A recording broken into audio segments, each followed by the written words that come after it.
guest who will be doing the session today. So before we continue with the program, we'd like you to take a moment of silence in honor of the late Professor Michael Cross. Could we just take a moment of silence?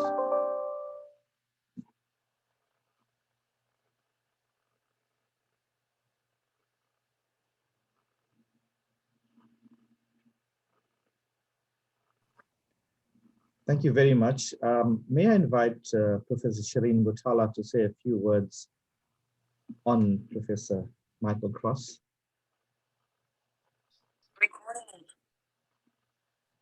Shireen, put your mic on. Sorry, I'm muted. Okay. Thanks very much, Labby. So today is indeed a sad day for us as we remember Michael Cross, Professor Michael Cross, a close colleague, friend, scholar, energetic leader in higher education. Michael, by way of background, was born in 1952, began his career as a lecturer at WITS in the Faculty of Education in 1986. And, you know, his testimony, his record, you know, for all of us, he served on several government committees in terms of policy making before the advent of democracy. He served as an educational specialist in several national education policy initiatives across Africa. He received the Adia Award for the Outstanding Mentor of Education Researchers in Africa. He was the author of several books, book chapters, and most recently he had set up he was the director of the Ali Mazrui Center. I think for all of us, you know, Michael leaves a lasting legacy of dynamic scholarship in higher education. He was focused on advancing excellence and he was interested in the decolonization project of epistemic and social justice. His work really, if one abiding memory, is that he was dedicated to the development of young scholars, and there are many living examples amongst us. He was a great mentor, always finding opportunities for students. You know, there was always something special about him. He was not only a consummate scholar, he was an energetic and vibrant personality. He loved to laugh, had a great sense of humor. He enjoyed life. He had those bright spots, which was a signature of his effervescent spirit. He loved football club Chelsea and would engage in energetic debates about that. As such, he was his own person with his own identity, working consistently for the development of higher education and the next generation of scholars.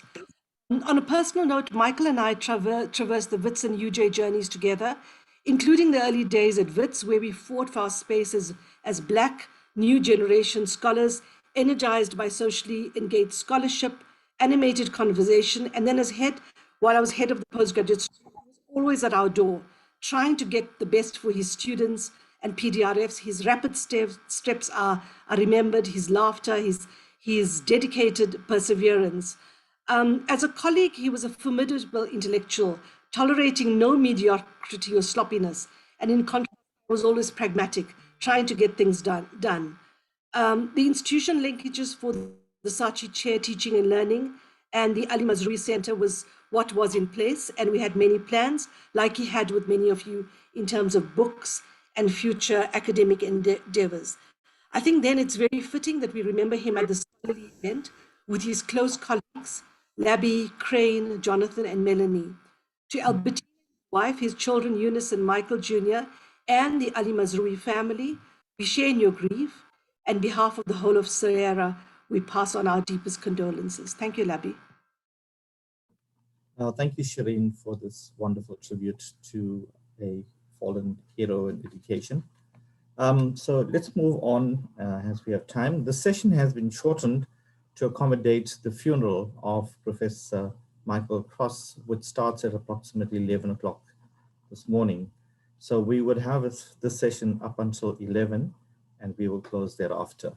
So on behalf of the South African Education Research Association, so before I actually go that, I'm Labby Ramrathan, the current president of the South African Education Research Association. And the association's one of the main objectives is to provide a platform to develop, promote, and disseminate research of educational focus. And the series of webinars that we have held since last year attempts to meet that kind of objective. Today, we bring to you three esteemed, distinguished professors, the A-rated professors of South Africa, to talk about how to build a scholarly profile in educational research. Now, I don't want to say too much about what they want to speak about, but rather let me do a very quick introduction to these three distinguished professors. Professor Melanie Walker has held a professorial appointment at the University of West of England, the University of Nottingham, and the University of Free State since 2012. She is a Saatchi Chair in Higher Education and Human Development. She also holds a Distinguished Research Professor. She's an Honorary Professor at the University of Nottingham and a Fellow of the HDCA and of ASAF. Her research interest encompasses human development and capabilities applied to higher education and cooperative justice, with a focus on inequalities. She has published over 200 books, book chapters, and peer-reviewed journal articles, and hold various editorial positions. Professor Crane Sudeen is a former Deputy Vice-Chancellor of the University of Cape Town, where he remains an Emeritus Professor in Education and African Studies, and the former Chief Executive Officer of the Human Science Research Council. He has an honorary appointment at the Nelson Mandela University. His publications in the area of social difference, culture, education policy, comparative education, education change, public history, and popular culture includes 4 books, 6 edited collections, and over 220 articles, reviews, reports, and book chapters. He is involved in a number of local, national, and international social and cultural organizations, and is chairperson of the Independent Examination Board, former chairperson of District 6 Museum Foundation, and former president of the World Council of Comparative Education. Professor Jonathan Jansen is a distinguished professor of education at Stellenbosch University and president of the Academy of Science of South Africa. He is a curriculum theorist, and his research is concerned with the politics of knowledge. His 2019 and 20 books co-authored and edited include South African Schooling, The Enigma of Inequalities, Fault Line, a primer on race, science, and society, Who Gets In and Why, The Politics of Admissions in South Africa's Elite School, Learning Under Lockdown, Voices of South Africans' Children, and Learning Lessons. His current research includes a national study on the impact of the pandemic on the academic work of women scholars. He holds a PhD at Stanford and 5 honorary degrees in education. Ladies and gentlemen, the CV that I presented is a very short indication of the accomplishment.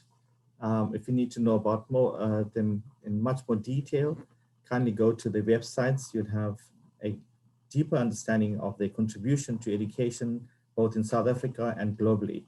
With these few words of introduction, I'd like to then invite Professor Jonathan Jansen to take forward this conversation amongst the 3 distinguished professors and A-rated scientists in education. Jonathan. Good morning, everyone, and thank you, Labi, very much for this initiative to bring together the 3 of us, Melanie, Crane, and myself, to talk about scholarship and research and the like. I'm also very impressed that you have so far at least 92 persons that have joined this chat. So it does indicate quite an interest among your membership and others in the topic. I'm going to, Melanie and Crane, focus the questions very much as if they were coming from new or young academics. That is, trying to anticipate what I often hear young scholars ask me and ask others about how you build your your scholarship, how you build your academic standing over time. So I've got 5 questions. I had a longer list, but with Michael's funeral starting at 11, I thought I'll bring this down to 5. We'll do it in a conversational way. I'll sort of chip in and here and there add some of my own reflections. But I'd like the two of you to take the lead in the discussion. So once again, welcome everyone, and let's enjoy the next 40 minutes or so. Melanie, I wonder if I can begin with you, and then Crane, you can follow on immediately. And the question I have for you is, what did the A rating mean for you? When you got the news, Melanie, what did this all mean for you? Thanks, Jonathan. I think what I want to emphasize in relation to this rating, it's obviously personally rewarding and personally welcome. But for me, it's had a strong strategic element, both the first time I applied and then the second time, which relates to the kind of group that I've been trying to build, as you know, at the University of the Free State. So given the conditions of possibility under which I've been doing this, which have been quite challenging, it seemed to me that an A rating would be good for the group and would be good for our profile and what we were trying to do. So for me, it's much more about, it's a personal achievement, but it's much more about what this does for the group and the profile of the group, what it means. It's a group which is entirely made of early career researchers. I'm the only senior researcher in the group. It opens up possibility for them in terms of thinking about, well, if I can do it, then it's possible that they can do it as well. So I think that's what it means to me. It's personal, but it's very much about the group that I work so closely with, and what it means to them and what it means to the profile of that group, which makes it important. Fantastic. Crane. No, thanks very much, Jonathan, and thank you, colleagues, for particularly Labby for organizing this. So my response would be very much along the lines that Melanie is saying, and of course, having this personal affirmation of one's work is really important, and I think that we ought to be doing this in multiple ways in many of the contexts in which we work. We ought to affirm people repeatedly. Of course, there are politics around this particular kind of affirmation, which I hope everybody here is aware of in the room. That there are always questions about the metrics that are used in indices such as this, and of course it bears on the ways in which universities themselves get rated. But there's a political question here, which is really crucial for all of us to be thinking about, and it's big politics. It's not party politics. It's big politics. It's around the politics of knowledge, and I think the key thing here about this acknowledgement is the opportunity it affords. It underpins, is for us to assert the absolute vitality of the South African intellectual environment, and to say that we have something to speak back into the global environment about, and to acknowledge the real importance of South Africans as scholars thinking about the condition of the world.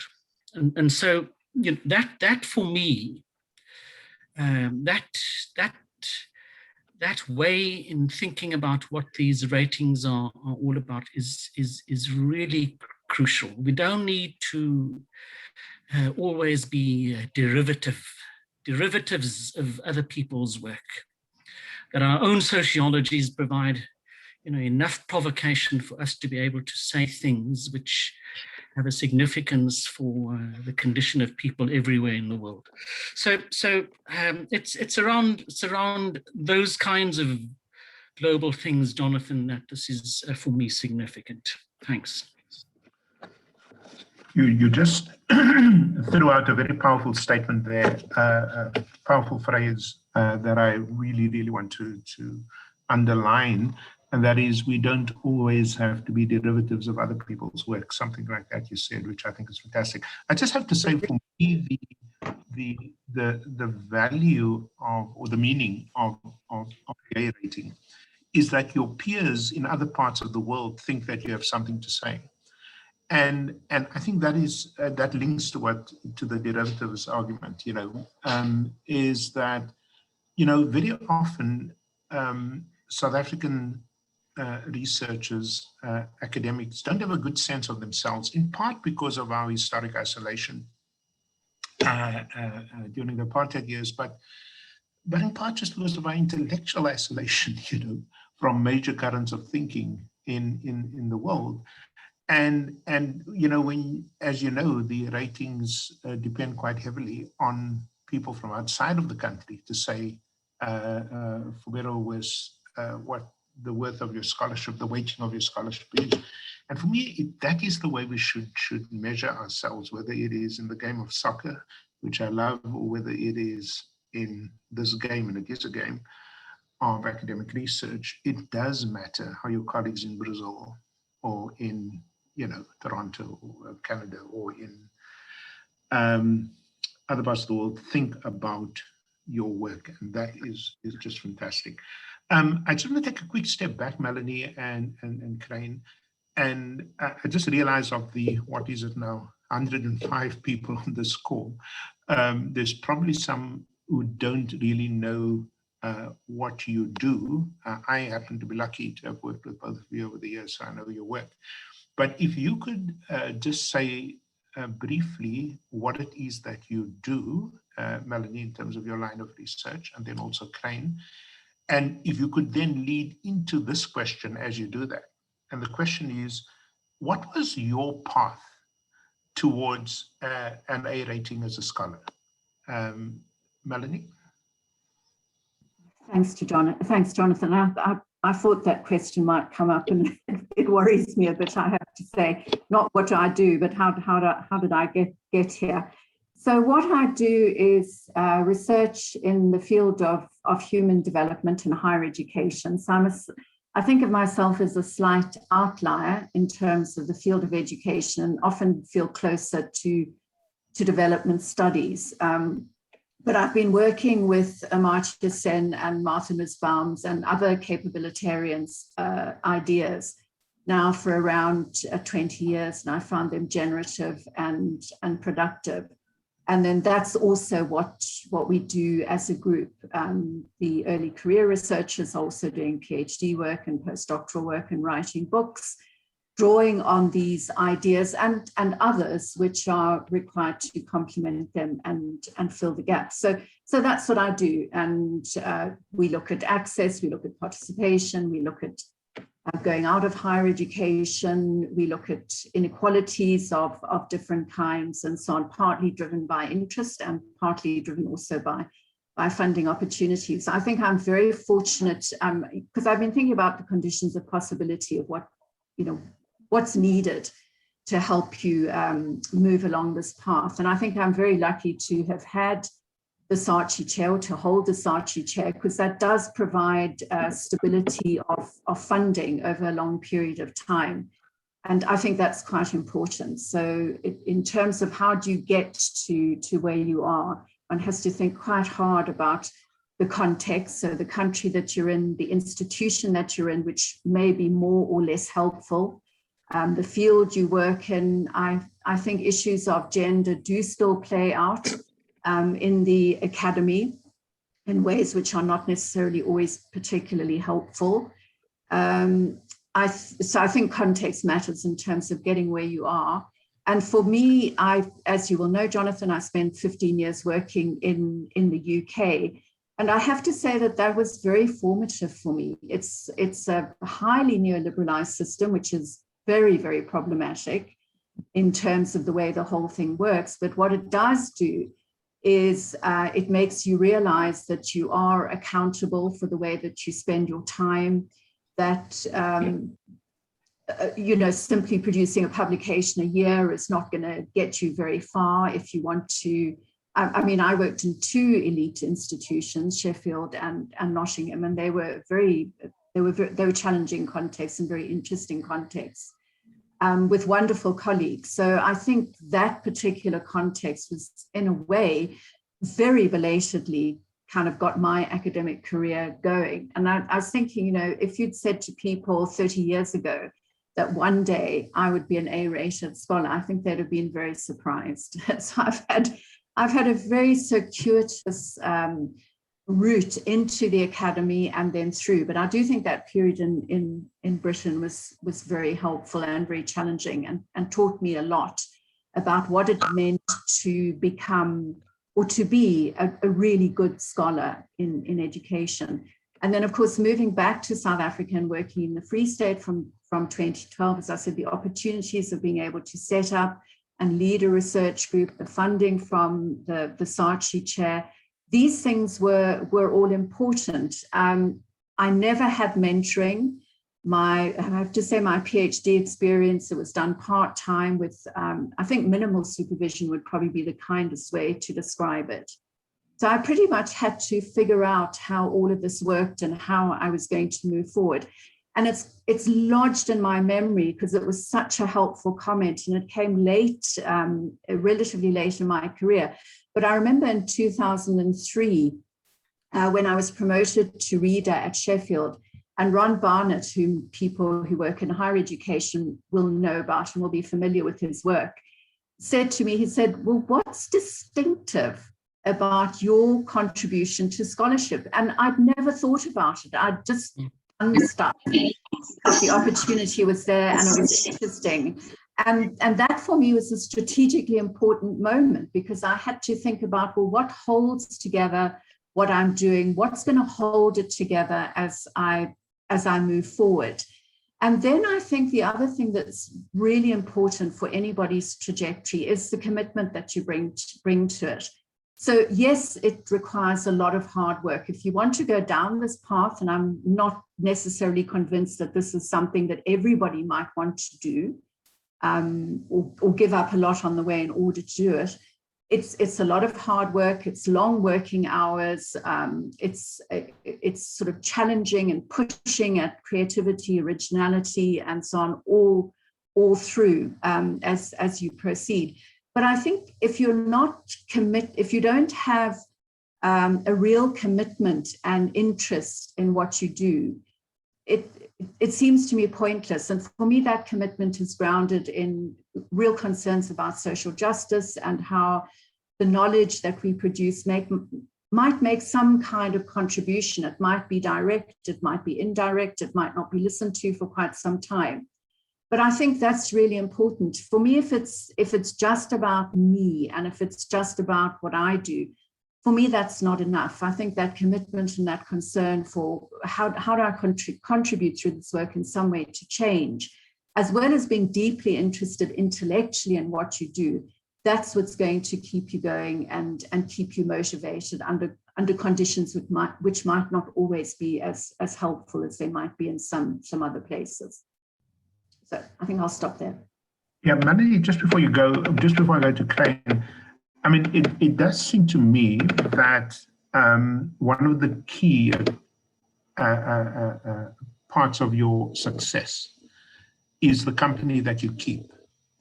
That is to say, for you to be able to work with a Nobel laureate like Amartya Sen, which many of us would give a limb just to, be in his research group. And then, of course, with the unbelievable philosopher, Martha Nussbaum at Chicago.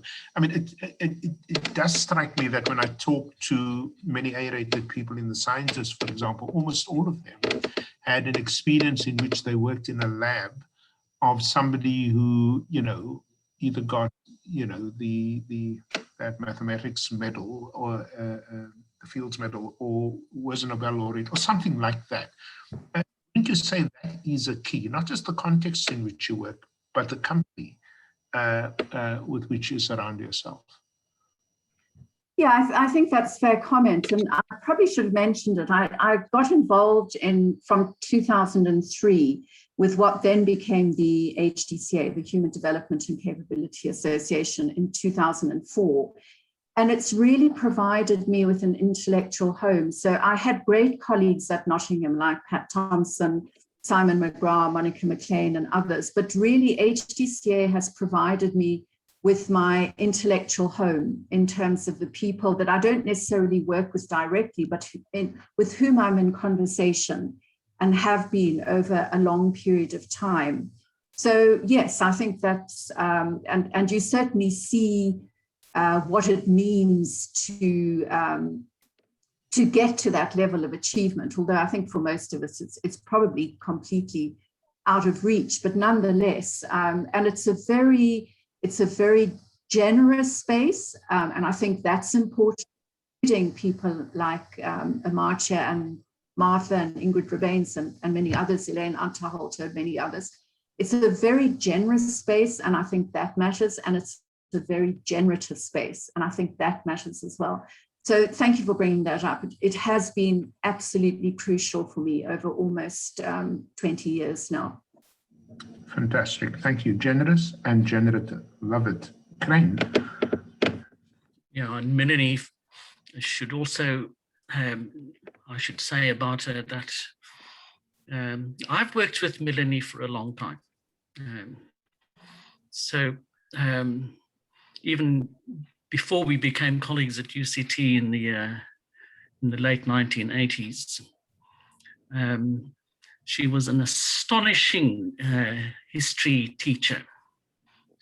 And many young people in Cape Town will remember how she influenced the teaching of history. So, I mean, and that's a facet, Melanie. Let me just say this to everybody, you know, of your biography that you may not be having, you know, front of mind, but for very many of us, it was exemplary having you as a model for how to be promoting good teaching. So what do I do, Jonathan? I describe myself like this. I'm probably moving towards becoming a cognitive sociologist. Now, what is that?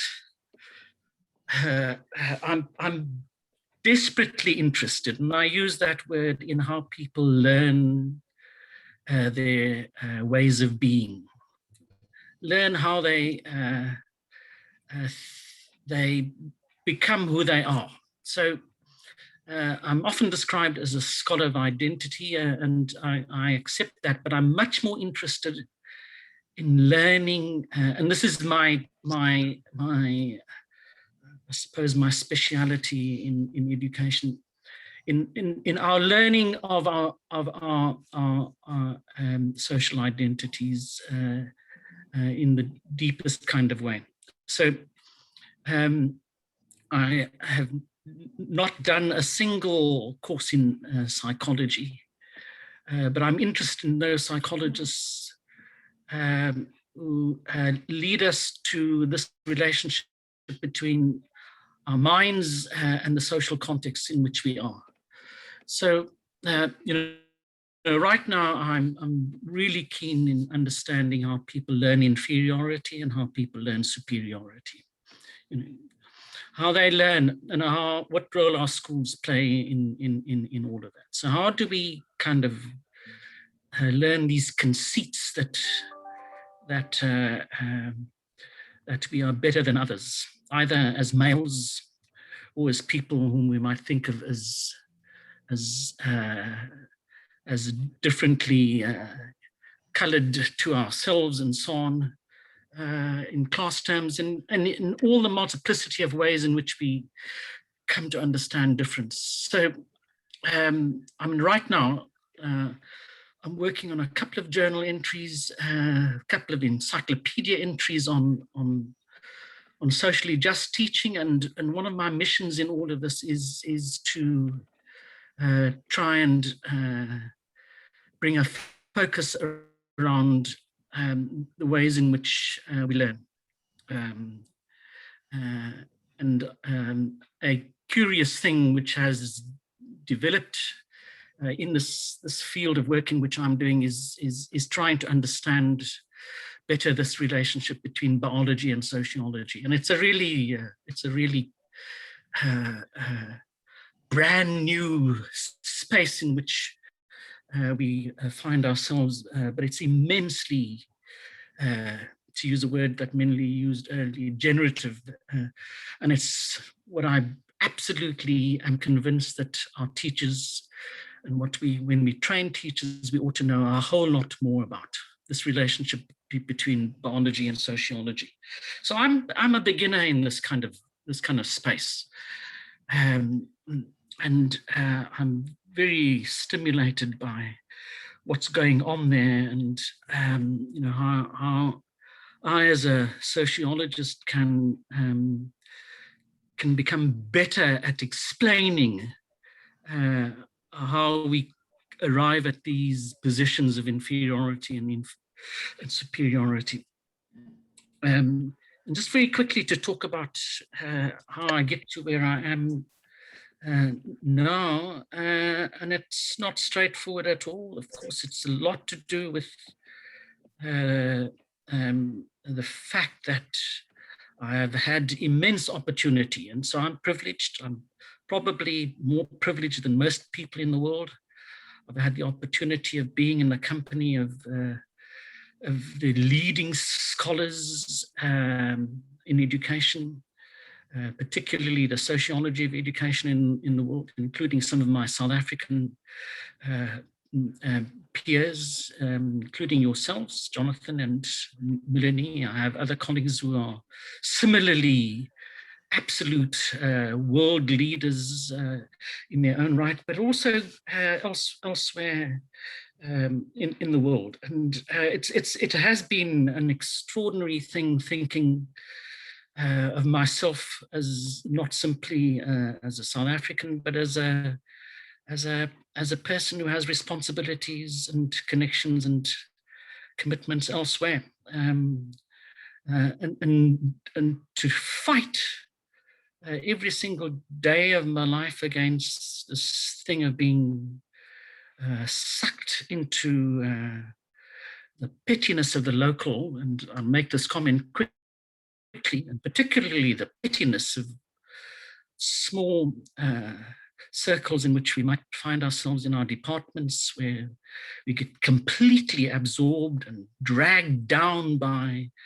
the mediocrity of those environments, and come to have those environments determine our futures. So I've tried not to be I've tried really hard, and this is a message that I'd like to put out to people. Tried really not to make my immediate workspace, if you like, the determiner of what my fate should be in life.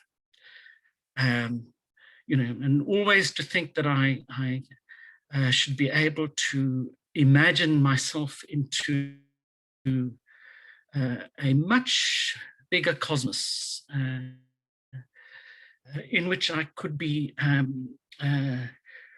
taking both responsibility and accepting, if you like, the generosity of other people. And I'm privileged. I'm very fortunate. I count my lucky stars every single day that I can wake up and look forward to the day. Come to my computer and think about how to craft a beautiful sentence. It's a real privilege. Yeah. What a lovely turn of phrase, the pettiness of the local. Thank you for that. So for those of you, the 110 of you on the line at the moment, you have just learned about 2 new fields, I think, for most of you. The one is cognitive sociology. To be honest with you, I have no idea what that is, but I'm going to Google that as soon as I'm done here. And the other, which Melanie let slip there, which was also beautiful, capabilitarians. That is absolutely fantastic. That's as close as possible, I think, to being a Presbyterian, but I'll check that out too on Google. All right. I'm so glad, Labby, you're recording this, because I think what our two colleagues are saying is absolutely, I mean, geez, I wish I heard that when I got my PhD in 1991 and actually wasted a lot of time publishing in the wrong journals, commenting on every bloody media, interview on everything from teenage school pregnancies to God knows what, and just making wrong choices for a number of years, and then going straight into university administration, then University of Durban Westville, where I was delighted to work with Labby when nobody thought Labby was going to be a professor, given UDW's caste system and so on. And yet today, you have this amazing group of people coming out of UDW. But I wish I had made better choices. Crane, let me stick with you before I then go to Melanie. What are some of the negative lessons, things not to do on the path towards a good rating? So I wrote some of these things down, Jonathan, and I meant them to be kind of entrees into talking about this. So some of the negative things are jealousy, envy, a sense of inferiority, being, in a sense, preoccupied with small politics, and I really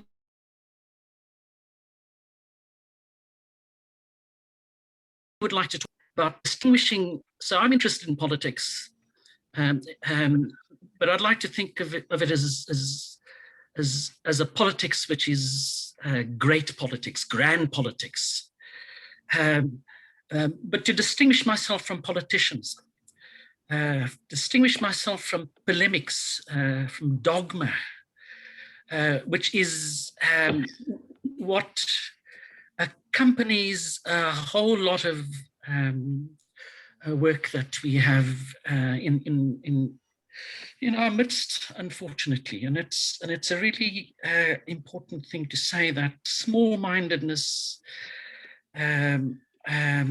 is a constant accompaniment, and it's hard to shrug it off, because the academic world is, by its nature, so competitive, that this competition brings out the worst in all of us. Clubs, cliques, factions that you see in the political world, thrive too easily, in our own academic communities. The ideal of the university is this thing of openness, of hospitality, and it's an incredibly difficult thing. And that's where the difficulty is, being able to see that. And so the negative is not seeing that, Jonathan. Is not seeing these realities which percolate around us in ways that are actually to our undoing in the end.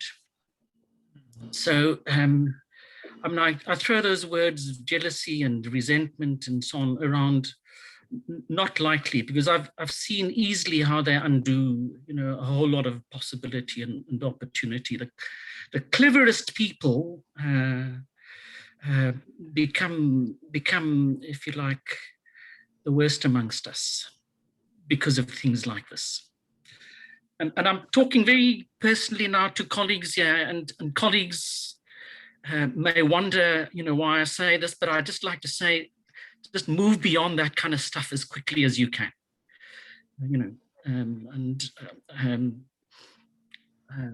I realize that I'm talking in a very personal kind of way, but I don't mean to be disrespectful of anybody. Thanks. Thanks very much, Crane. Melanie, negative lessons to avoid.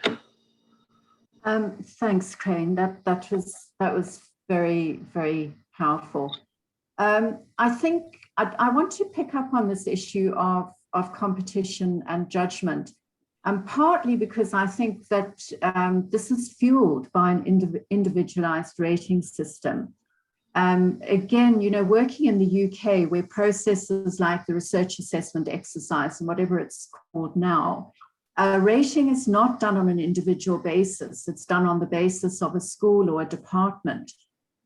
So you've got people who need to pull in the same direction in order that the school or the department can do as well as possible. Having said that, it can also be a very vicious process and has become more so as the stakes have got higher, so that people who are regarded as not producing the right kind of research or good enough research are simply left to fall by the wayside, and that generates a huge amount of unhappiness. So it's not a perfect system, but there's a sense in which you have to work together in order to move forward. I think the other negative, which is another aspect of this issue of competition, is the fact that in a way, academic careers are not for the thin-skinned. You have to, sometimes it feels to me a bit like going on the stage. You're only as good as your last performance, and you will be judged on each performance as you go. So things like publishing in journals or publishing in good journals, you have to live with the fact that you will face rejection of one sort or another throughout your academic career. And you have to find a way to work with that and to move on, and not to see that as a judgment of you as a person, but on something that you've written. I think the other negative, and this goes back to what you were saying earlier, Jonathan, is a tendency to underrate oneself, to not, and it also goes to what Crane was saying about cognitive sociology, which goes to, not realizing or appreciating what you are and what you can do, and constantly being surprised, which is a good thing, but that constant surprise is kind of exhausting as well. The other negative, and this comes back to the comment that Ron makes, is not having a clear narrative line or thread which you can pull through all the work that you do. And this can be constructed post hoc. It doesn't have to, you don't have to sort of set yourself a narrow, neat little path and stick to it. I don't think academic life works like that either. But you need to have a bigger story which you can tell about your work, whether it's social justice or social identities or something else, in which you can then weave to hold together the work that you do in a way which actually makes sense to you and to others. And I think it's an extremely valuable exercise to start doing at a very early stage of your career, so that you are reflecting on how these things hold together, what the narrative is, what it is that that's distinctive about the work that you do. So the negative is not doing those things or not realizing that you have to do those things from an early stage. And then I think the other negative, and this comes back to your point, Jonathan, about saying, well, I wasted a lot of time. I think I wasted an awful lot of time as well. Just sort of responding in the moment to the opportunity that comes up. And sometimes it's better not to. It's better to have a stronger sense of self, of this is what I do, this is the audience that I want to reach, and I don't want to do these other things. You can't do everything. So figure out what it is you want to do, figure out what it is that matters to you, and then find ways to move ahead with that. And then finally, the other thing that doesn't help at all is not having support, not having mentoring. And I guess this would come back to Crane's point as well about competition, where it's all treated as a zero-sum game. In some way, if I support and advance your career, this is a bad thing for me. And that just kind of doesn't make sense at all, because this is actually good for everybody. So not having access to mentoring, which is authentic, which is honest, which can tell you what you're doing right, but also what you're doing wrong, and you have to do something about, I think doesn't make it easy to carve a career under conditions which are challenging at the best of times, but also hugely nice. It's a really nice job to do. Yeah. Melanie, I want to stay with you for a minute, if you don't mind. Crane said something very, very interesting about you, and that is your teaching of history. I have to confess, I didn't know you as a history teacher, etc. But let's deal with this elephant in the ratings room, shall we? Does teaching matter? Teaching always matters. And I mean, where it's not entirely excluded from the ratings, because as you know, when you work with PhD students who often need a lot of support, there's a really demanding pedagogy that goes along with actually working with young people and ensuring that they can do the best possible piece of work of which they are capable. So, I mean, it's there. I think it's weakish in what the NRF looks at. I mean, I'm not absolutely sure how they finally arrive at their decision or their judgment beyond looking at the publications.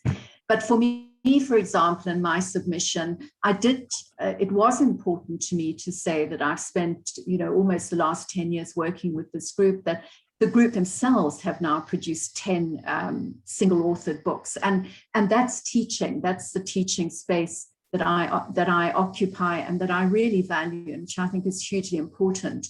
There's a different issue about where undergraduate teaching would play in. But if you look at a lot of some of the best scholars in the world, Michael Sandel, the philosopher at Harvard, would be one of them. Raymond Williams, if you go further back, at least some of the books that they write come out of their undergraduate programs and are based on sets of undergraduate lectures that they've given. So I think one needs to think about ways that teaching can be part of one's scholarly and research outputs. And I know this is easier said than done, but the two shouldn't be completely separated. But yes, I mean, it's a slightly sort of fuzzy answer, but teaching matters. It's really important. And if you can find ways to link it and align it to your research and scholarship interests and your publication and writing, I think that's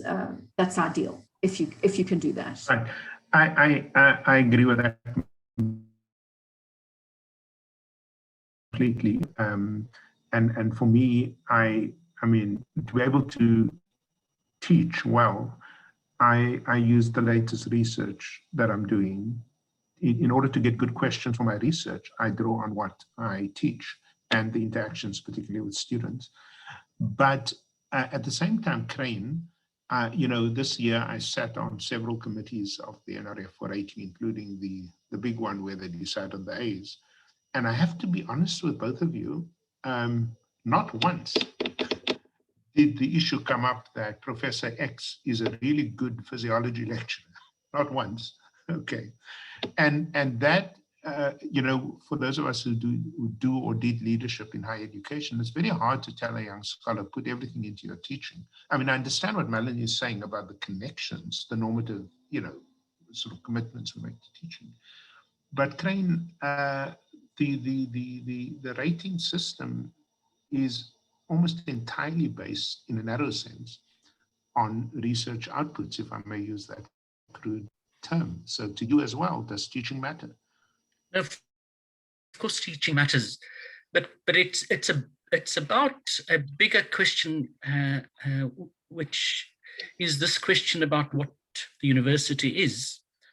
So when classically we come to understand and make sense of the university, we talk about research, teaching, and public engagement. Those three things. And what this particular system in South Africa has taken on is to privilege one element of all of that, and to say about the universities in South Africa that the universities in South Africa haven't dealt with the complexity of those three questions and their relationship to each other. It's the relationship of this thing we call the university to its contexts and what that relationship is. And we have a lot in those fields of work to be talking about and clarifying. And I'm afraid we've come to a singular, particularly in terms of the valuing of what we do, understanding of what the university is, and so everybody wants to be A-rated only, and it's not acceptable. It's not in the interests of what this complex thing the university is. Some of us must want to be great teachers, and particularly great undergraduate teachers. That undergraduate foundation and doing that wonderfully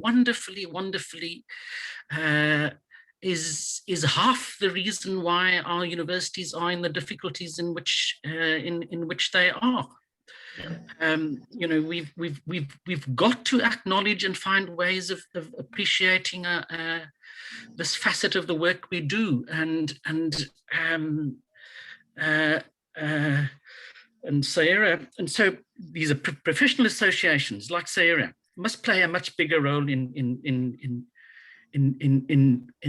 taking publicly on those kinds of questions, because they're not going to be dealt with easily outside of opportunities such as this.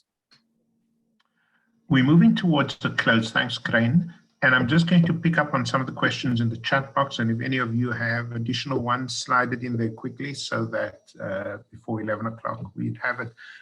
Melanie from Letu, where and how does one find a good mentor? If you don't already have a PhD, I think you need to choose your PhD supervisor very carefully. And that means looking beyond perhaps the particular university. You will find great supervisors in all kinds of different universities. And I think that's key. Find yourself a really good supervisor who will who will support you, not just in producing the best piece of research you can, but will continue to support you beyond that in terms of discussing your career, acting as a referee, providing advice, and so on. So that's the one piece of advice that I would give. If you've already got a PhD and possibly the supervision wasn't all that you hoped it might be, then look around you in terms of where you're actually based. But if there's nobody there, as Crane said, beware of the pettiness of the local and look beyond that. Make yourself known to somebody whose work you might admire or like, and explore the possibility of them perhaps reading something you've written or having a conversation with you. I think people are a lot more generous than we often assume. Yes, we're all busy, but I think you take a chance, look at where you are, look beyond it, get yourself a really good PhD supervisor and go from there. Yeah, Elizabeth calls you Melania. I take it you would not be too pleased. I was saying to Donald just this morning over coffee and toast, Donald, this has to stop. We can't go on like this. But moving swiftly on. Okay. Crane, you have a word on mentorship. You've done mentorship for so many of us over the years. How and where do I find a good mentor? No, it is difficult. You're not just going to find it. So I think what Melanie says, if you appreciate somebody's work, reach out to them. So just recently, my colleague here at the HSRC, I'm no longer there, but a colleague with whom I work quite closely, and I'm going to mention her name now. Her name is Jackie Harvey. And she and I are doing work in this neurospace. we came across a really wonderful piece of work by some colleagues working in the UK, and we said to each other, let's contact them. So we are now going to contact these people and say, listen, we really love what you're doing. Can we begin a conversation? You know, so I think it's about reaching out yourself. So don't wait for people to come to you, colleagues. You know, I have very many young people coming to me saying, you know, I'd be really interested if you would look every now and then at something that I've written, and I appreciate that. I love doing that. You know, I'm not always able to give a lot, you know, lots and lots of my time, but I think just to say to people, take the initiative. Don't wait for things to come to you. Yeah. We're almost done. Michael Samuel, well, let me just first say Z asked about neuroeducation, given your interest in cognitive sociology. And I do want to say, Z, I've read something that Crane wrote along those lines. Do be in touch with him. It's got some fascinating things, you know, the whole brain science movement and all of that. But I want to close out with a question, my last question, which happened to be also the question that Michael Samuel posed. Start with Melody, end with Crane, and then we'll conclude. Why do you think there are so few A-rated scholars in education compared to, say, chemistry or medicine? Melanie? Wow. I think one of the problems is, for some reason, I don't think education scholars are very generous and kind towards each other. I think there's something, you know, within our own sort of culture and community that we need to do something about. Over and above that, it's, you know, it's a tricky field because it is multidisciplinary and transdisciplinary, and it's drawing from many different places, and that doesn't necessarily make it easy to, you know, if you're a microbiologist, that's it. You get on the path and that's where you go, and you've got your little bit, and that's what you're absolutely excellent in. I think it's more challenging in a field like education to do this. I think I'll stop there because I know that we're running out of time. Right. Crane, a quick comment? Yeah, so it's for the social sciences. There are fields that are worse, in a worse situation than we are. Drama, fields like music. I had one other in my mind before. Social work, even sociology, very, very few. And this is because of the way in which those cultures in those environments work. That you know, you're often solo as opposed to being in teams. People in those other fields are working in big teams. I mean, I have colleagues, for example, in public health. I have a colleague in public health that has published 600 pieces already. You know, and it's a completely different culture, which we should write about, actually. So there are things beyond us in some ways that we're having to deal with, that are you know, in these environments that we operate in, and it's not great. Yeah. Just so that you know, I'm busy with a proposal of what we call in the Academy of Science a consensus study to figure out why the helping professions, social work, nursing, education, are so far behind. Because as you said, Crane, this has to do with the history of the disciplines and the way they understand themselves in relation to practice. That is at the heart of this. Anyway, we have had incredible commentaries in the chat box. I'm so glad we have had a really nice audience of 116 people at this point. We're going to move over to the funeral, and I thank all of you for participating. I thank Melanie and Crane for just being just amazing colleagues and friends, and so insightful as you heard today. I hope one of us will write this up for SAIRA and put it in University World News or one of these other public forums, because what you heard today is not is rare, it's valuable, it's significant, and we need to make it available more broadly around the country and around the world. Labby, thank you very much, and back to you. Thank you very much, So on behalf of Saira, I think this was a really important, critical conversation that we all need to have on an ongoing basis. And I think what we started here today with these kinds of insights into how to build a scholarly profile in educational research will certainly be taken up as we move ahead. And certainly I think we will probably try and create a space within our virtual conference to continue with this engagement. Unfortunately, we don't have time to take any further questions, but I think we've covered a lot of things that are so crucial for us to pay attention to. So thank you very much for giving us deep insights into who you are as individuals, how you have traversed the terrain of educational research to come out and be exemplars in terms of moving educational research forward in South Africa and beyond. So thank you very much, the four of you, or three of you, and we appreciate your time and effort to be part of it. We invite all members who attended this to become part of the Saira membership so that we can grow this fantastic organization and association into a powerful force that could shape what happens in educational research. So with those words, thank you very much and really appreciate you being here. Thanks, Labi. Jonathan. Thank you very much, Labi. Thank you, everyone who's given up the time to attend. This was really great. Thank you so much. Great. Thank you. Thanks, guys. Thanks.